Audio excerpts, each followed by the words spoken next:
Hello, in this video we'll walk you through a few quick steps on how to download and set up Zotero.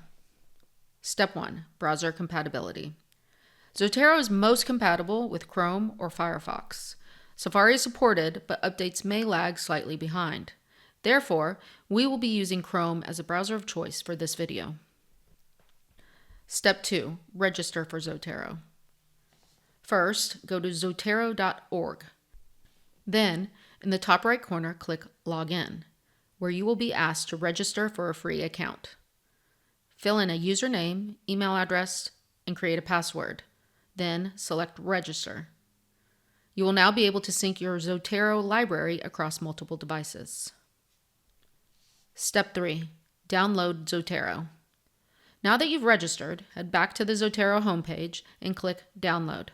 Make sure you're downloading the latest version of Zotero, which at the time of this recording is Zotero 7.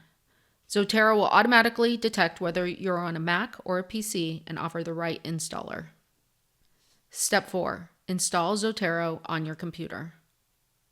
Once your download is complete, open the installation file. On a Mac, drag Zotero into your application folder. And if you're on Windows, follow the setup prompts and then click Finish to complete the installation.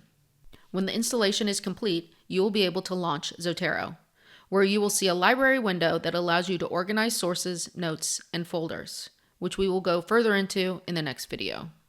Step 5. Install the Zotero browser connector. Next, we need to install the Zotero connector for your preferred web browser, which in this case is Chrome. Once connected, you will see the connector icon in the extensions section of your browser.